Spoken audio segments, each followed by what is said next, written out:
Deus queria trabalhar o coração deles. Isso é muito importante para nós. Às vezes oramos a Deus, pedimos a Deus coisas, pedimos a Deus direções, pedimos a Deus libertações, mas Deus precisa falar no coração da gente. Há coisas que precisam mudar em nós. Há coisas que Deus quer tratar conosco, no nosso íntimo. Então, às vezes, Deus levanta primeiro os profetas para depois sim vir com a sua providência. Senão nos tornamos como crianças, né? Sempre querendo as bênçãos de Deus, mas a nossa casa, o nosso coração não se arruma, né? Continuamos sempre sendo as mesmas pessoas. Depois dos versos 13 a 16, Deus encoraja Gideão. Ele é a resposta humana ao clamor do povo. Então Deus fala com esse homem.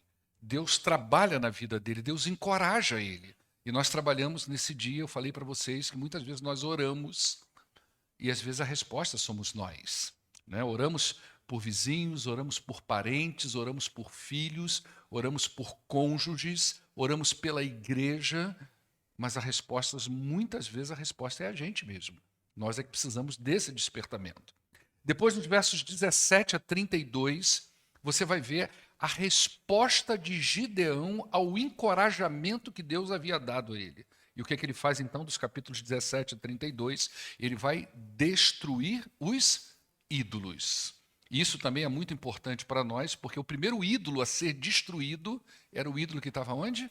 Dentro da sua própria casa. Né? Então, antes da gente combater os inimigos de fora, nós precisamos combater os inimigos de dentro. Antes da gente olhar para fora, nós temos que olhar para dentro da gente. Então, o primeiro ídolo era o ídolo do seu próprio pai ali. Não é? Hoje tem uma divisão também, né? Dos versos 33 a 40, o que, é que nós vamos perceber aí? Uma tensão. E essa tensão, ela gira em torno do quê? Da dúvida do ser humano, das desconfianças que o ser humano tem e a paciência de Deus. Essa tensão entre a dúvida do ser humano e a paciência de Deus, ela vai se desenrolar por todo o texto de Juízes. Aliás, a gente pode dizer que isso vai se desenrolar pela Bíblia inteira. Aliás, a gente pode dizer que até hoje existe essa tensão. Nós duvidamos, a gente vem para a igreja, o tema da mensagem de domingo à noite, Tony, sabe qual vai ser? Olha que tema esquisito. Do que vale ter um Deus tão grande assim? Né? O que vale tudo isso se você não está aqui? Do que vale ter um Deus tão grande assim? Não é? Então, essa tensão é até hoje. Até hoje existe isso. A gente vem para a igreja, a gente ouve as coisas de Deus, nós oramos ao Senhor, nós aprendemos sobre Bíblia, mas nós somos muitas vezes como Gideão. E é isso que vai acontecer aqui agora. Depois de tudo que aconteceu com Gideão, depois que Deus encorajou ele, depois que ele sai para destruir os ídolos, qual seria a expectativa natural dele, que nós temos sobre ele e que nós temos como leitor do texto? Imagina que se você estivesse vendo um filme, esse filme está se desenrolando na sua frente, e aí está lá o mocinho do filme, ele está sendo encorajado, ele toma uma atitude de coragem, ele toma uma ação, você pensa assim, poxa, agora ele pegou, agora ele engrenou. Só que o escritor dá uma freada, e ele frustra as nossas expectativas, porque ele vai trazer de volta uma dúvida desse homem. Já não era para ele estar cheio de coragem? Já não era para ele encarar os fatos? Já descobriram que foi ele que derrubou os ídolos? Já colocaram o nome dele de Jerubaal? Então, por que ele não foi logo de uma vez nas mãos do Senhor? Ele já tomou uma atitude drástica. Então, nós, leitores, a gente vem naquela expectativa. Bom, ele vai agora tocar, né? Vai chamar o povo junto com ele e vai vencer os midianitas. Mas o escritor frustra a gente. Ele diz, epa, peraí, deixa eu falar mais alguma coisa. E aí vem a dúvida dele. Vem a indecisão dele, vem a desconfiança dele. Né? Então, de forma abrupta, o narrador interrompe o que para nós seria o fluxo natural da história e mostra que Gideão ainda tem um monte de receios no coração. Ele ainda tem muitas dúvidas no coração. E esse diálogo agora, esse último diálogo do capítulo 6, entre Gideão e Deus, mostra para nós a tensão que existe entre a falta de confiança da parte de Gideão e a grande paciência de Deus em relação ao seu povo. Isso é graça, isso é misericórdia de Deus sendo derramada na história da redenção, no fluxo dos acontecimentos. Às vezes o leitor pega o texto do Antigo Testamento e ele só vê guerra, ele só vê morte, ele não entende muito bem. Eu já tive essa questão com crentes, né, me procurar crentes novos. Pastor, eu comecei a ler a Bíblia, eu comecei por Gênesis, mas me deu uma angústia, pastor. Porque quando eu passei de Deuteronômio, que eu comecei a entrar em Josué, que eu comecei a entrar em Juízes, eu vi tanta guerra, eu vi tanta coisa estranha, eu vi tanta morte, aquilo me deu angústia, pastor, me explica, como é que eu entendo isso? Então, há uma questão que às vezes as pessoas leem o Antigo Testamento e não percebem como que Deus está sendo paciente, misericordioso e gracioso com a vida do seu povo, desde o dia em que ele pegou Adão e Eva e falou assim, eu vou cobrir vocês com folhas. Vocês pecaram, vocês foram rebeldes. Vocês me traíram, eu pus confiança em vocês e vocês me retribuíram com traição. O grande lance do Éden não é simplesmente o comer a fruta e uma desobediência, é uma traição.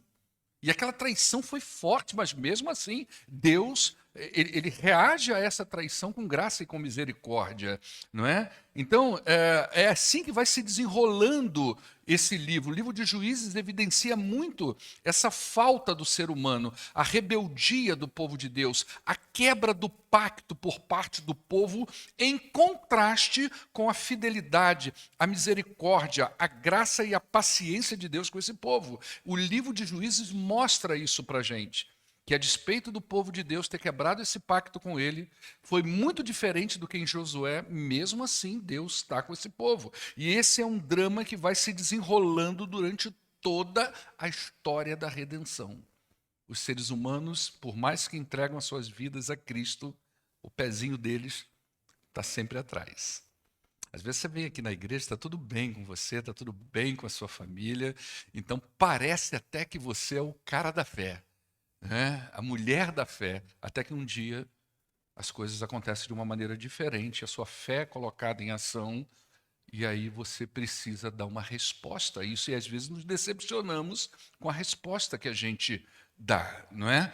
Mas antes da gente julgar Gideão, antes da gente colocar nele o rótulo de incrédulo, vamos tentar entender algumas coisas na vida de Gideão. E a gente vai ver uma diferença entre Gideão e nós aqui. Tá? A primeira coisa é que Gideão não tinha nenhum tipo de revelação escrita como nós temos. Às vezes as pessoas pensam assim, não, vamos fazer teste com Deus. Gideão está fazendo teste com Deus. Gideão não tinha nada tão consistente como nós temos hoje. Gideão não tinha uma revelação escrita como nós temos hoje, já aceita pela igreja, consagrada pela igreja, recebida pela igreja, entendida como palavra inerrante, infalível do nosso Deus. Gideão não tinha o conteúdo de conhecimento teológico que nós temos hoje. Então, é muito complicado a gente chegar assim, poxa, mas esse cara ele está duvidando de Deus. Pode acreditar que nós... a nossa dúvida ela é muito mais agressiva do que a de Gideão. Gideão não tinha os elementos que nós temos. Gideão era de uma família politeísta. O pai de Gideão adorava Deus, nunca rejeitou Deus e Yahvé, Jeová. Ele nunca fez isso, mas ele abraçou muitos deuses, tanto que Gideão teve que quebrar o ídolo dentro da sua própria casa, no seu quintal. Então o povo de Deus muitas vezes ele é assim. Ele tem os seus ídolos no coração, ele não é ateu, ele não rejeita Deus. Pelo contrário, ele diz até que é de Deus e que só cultua esse Deus. Mas o coração está cheio de ídolos. Não é? Então Gideão era de uma família politeísta. Gideão também tem outra questão aqui, muito importante para nós, porque se Gideão é politeísta, e se a família dele são adoradores de Baal, ele precisava se certificar de que Jeová, o Yahvé, aquele que existe, é mais poderoso do que Baal. Para nós aqui no século XXI, essa ideia da idolatria é vencida. Essa ideia da idolatria foi vencida pelo povo de Israel depois de 70 anos de cativeiro babilônico. Então, quando você entra nos profetas menores, por exemplo, já indo ali para o final do Antigo Testamento, você não vê problema com idolatria, você vê problema com indiferença à religião. Quando Jesus vem a esse mundo, o povo de Israel não é um povo mais idólatra. Ele não tem mais isso. A questão do povo de Israel é cegueira espiritual, é legalismo, é fundamentalismo, mas não idolatria. Não é? Nós hoje temos esse entendimento. Os ídolos não são nada, mas para ele, Baal é Deus.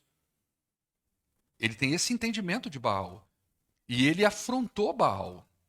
Ele quebrou os altares de Baal. Ele privou Baal de sacrifícios. E o pai dele disse: seu nome agora é Jerubaal, você está na rota de colisão com ele. Então ele precisa se certificar de que Yahvé, esse Deus que está falando com ele, é mais poderoso do que Baal. E aí, nesse ponto, a gente precisa expandir um pouco, porque o pensamento antigo, os antigos cananeus, eles tinham uma ideia de Baal como um Deus que controlava a chuva e o orvalho. E quando faltava chuva ou orvalho, significava que Baal estava fraco, denunciava a fraqueza dele. Nessa lenda cananeia, Baal teve uma filha chamada Taila, acho que é isso, Talia, alguma coisa assim. E essa palavra, no escrito antigo, traduzido, é orvalho. Então quem é Baal? O Deus que controla o orvalho. E qual que é o teste de Gideão? O teste do orvalho. É agora a hora de ver se realmente Deus é maior do que Baal. E se ele vai me proteger da ira de Baal, então eu vou fazer o teste do orvalho. Não é? Então, Gideão, ele propõe, né, esse teste. O pai de Gideão já havia desafiado Baal a lutar contra o seu próprio filho. Quando ele derrubou aqueles altares, ele falou: olha, o nome do meu filho agora é Jerubaal. Então, se Baal está ofendido, que ele lute contra Gideão. Então, botou o nome dele de Jerubaal. E quando ele faz esse teste, o que ele está buscando? Uma demonstração da soberania de Deus sobre o orvalho. Essa área supostamente controlada por esse Deus chamado Baal. Então ele precisava ter certeza de que ele estava protegido da vingança desse suposto Deus, que a gente sabe que não existe, mas na cabeça dele existe. Ô, gente, a idolatria é uma coisa muito escravizadora, você não tem ideia. Eu lidei com o catolicismo muito de perto. Muito de perto. A idolatria, ela é tão doida, para você ter uma ideia. Eu tinha pessoas na igreja, e elas estavam sentadas no banco da igreja, já começando a crescer na fé com a gente. Você já olhava aquela pessoa como uma crente em Cristo Jesus, até que você descobria que o povo ia na casa da pessoa, ia fazer um culto, o pastor ia visitar, e havia uma imagem enorme escondida dentro do armário. A pessoa não consegue se livrar daquilo. A ideia da hoste, você não tem noção de como isso é escravizador e viciante para o povo católico. A idolatria, para nós, é um processo vencido, mas para o idólatra, é Deus, é uma divindade que está ali dentro. E essa divindade escraviza a consciência, escraviza o coração, escraviza a vontade, escraviza o psicológico, mas a gente sabe que ela não existe. Então Baal precisa saber disso, o Gideão precisa ter essa noção. Eu estou livre de Baal, por isso que ele faz o teste de orvalho. Então ele pede um sinal a Deus como segurança. E Deus então concede. Mas o primeiro sinal, dentro de uma perspectiva natural, ele é possível. Se você pegar um algodão e colocar no quintal da sua casa, nesse sereno que está aí fora, o algodão vai amanhecer molhado. E quando o sol se levantar, o que vai acontecer? Quem vai secar primeiro, o algodão ou o chão? O chão. Porque a água do chão, ela é mais superficial, aquele orvalhozinho, e o chão não suga como o orvalho. O orvalho ali, o algodãozinho dele lá, né, a lã, ele espremeu, saiu uma tigela de água. Então aquilo não seca fácil, mas o chão seca. Então aquela perspectiva ali, ela é possível. Então, dentro do que é possível, ele não se contenta, não é? Mas o segundo milagre, esse sim é impressionante. Porque além do chão, Gideão fala, seca o orvalho, o lã também, porque o lã está encharcado. Né? Seca o lã também. Então, segundo, não é que ele está testando Deus, não é que ele está brincando com Deus, ele está buscando segurança para aquilo que ele vai fazer. Ele quer saber, o que que Gideão quer saber, gente? Ele quer saber com o que ele está lidando. Ele está lidando com Deus Yahvé, o Criador dos céus e da terra, o Deus dos seus antepassados, ou é uma força da natureza que está falando com ele? Ou é uma coisa da cabeça dele? Ele precisa saber com o que ele está lidando. Por isso que ele faz esses dois testes. Não é uma brincadeira dele, né? As pessoas às vezes tentam imitar, mas Gideão fez o teste. Vamos fazer um teste de fé também. Não é sobre isso.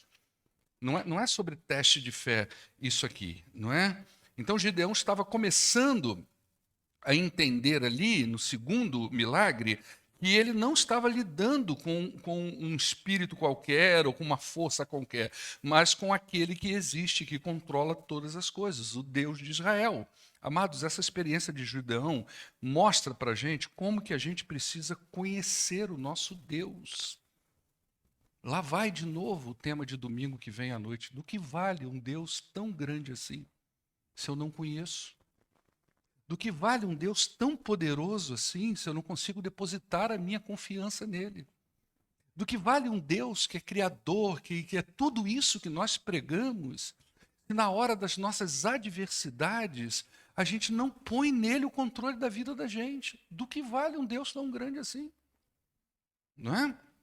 Então, a fé de muitos crentes está fragilizada porque ele não conhece ao Deus das Escrituras. Quem é o Deus que ele conhece? É o Deus que o outro conta para ele.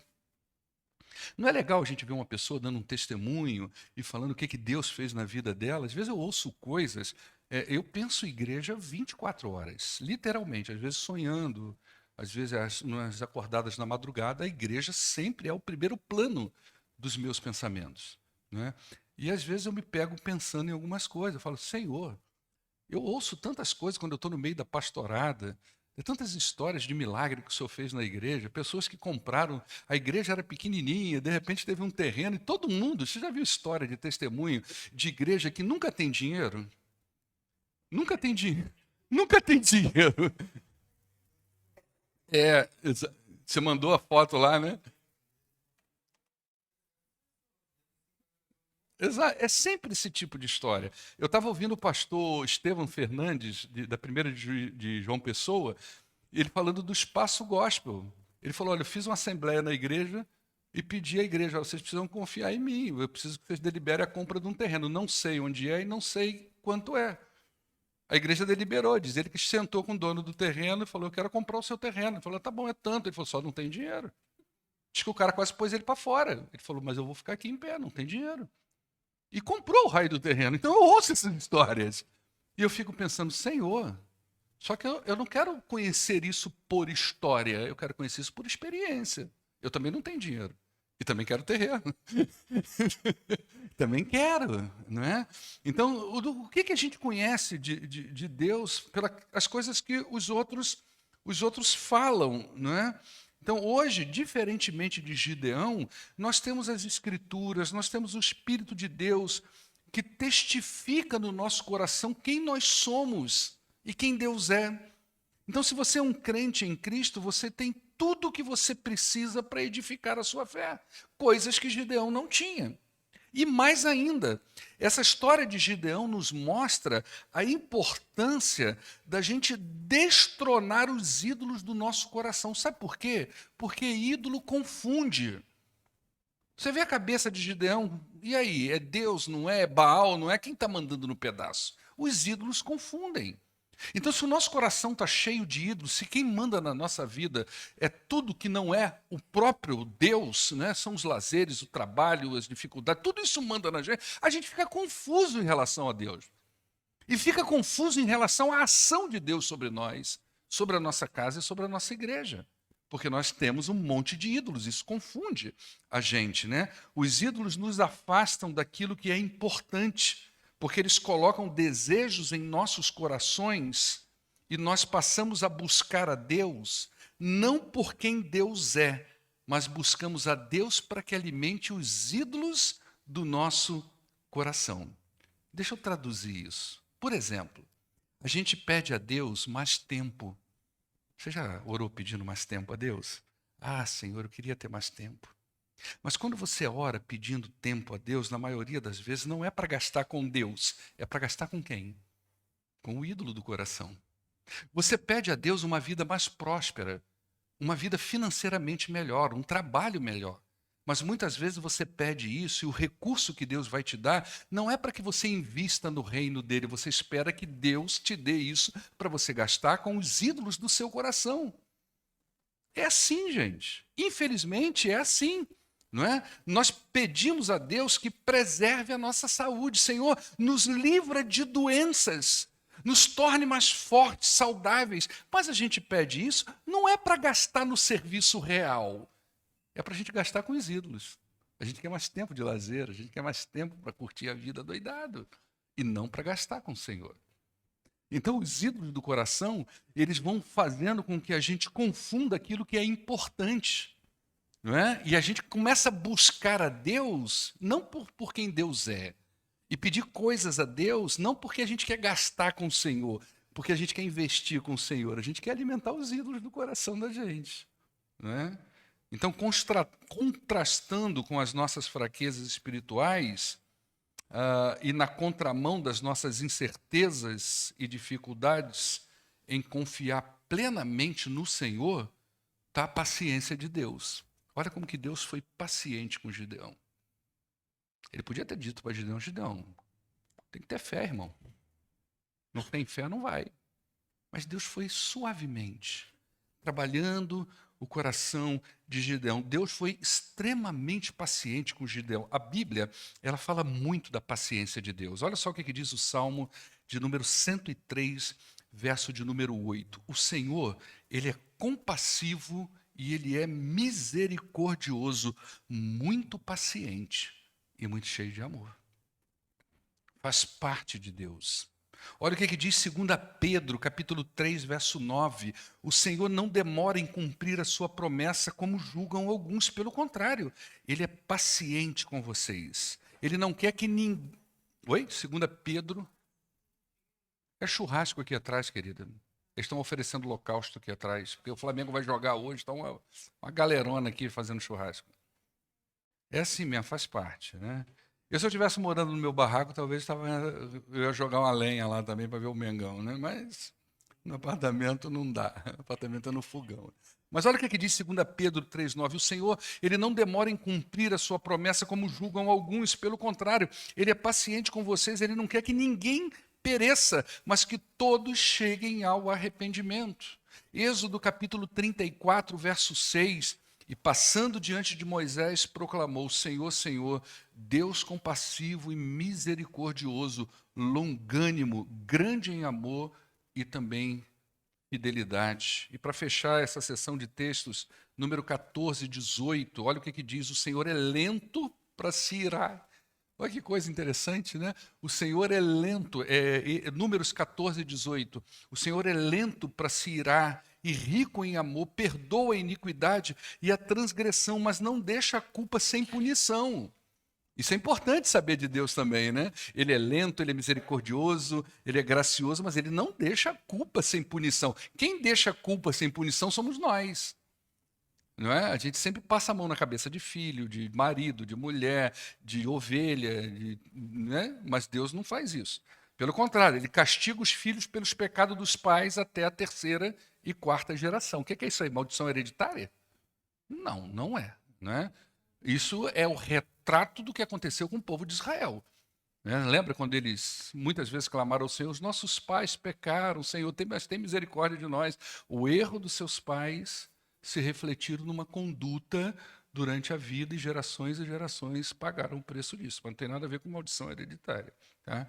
E foi nessa paciência divina que Deus encorajou Gideão a lutar. Tá? E aí no capítulo 7, que a gente vai ver semana que vem, nós vamos ver um Gideão encorajado, aparentemente cônscio do seu chamado para libertar Israel. É um outro Gideão que entra agora no capítulo 7, e aí sim provavelmente ele já vai tomando a postura de um libertador levantado por Deus. Como é que a gente conclui isso aqui hoje, né? Eu quero concluir esse capítulo com alguns textos bíblicos de encorajamento, tá ok?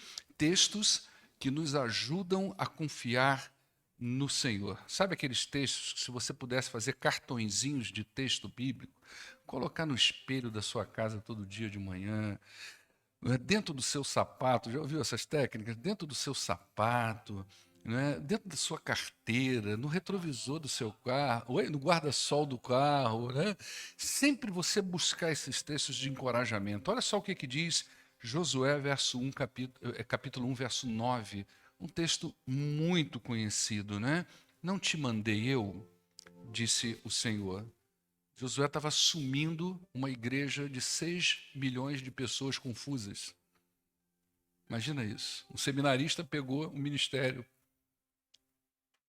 O pastor morreu. E detalhe, olha o detalhe, gente, presta atenção. Talvez você nunca tenha pensado nisso. O pastor morreu e não acharam o corpo. Será que esse seminarista matou esse pastor para tomar o ministério dele? Enterrou o cara em algum lugar?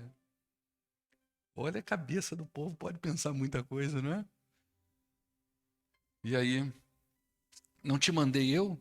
Ser forte e corajoso, não temas, não te espante, porque o Senhor teu Deus é contigo por onde quer que você andar.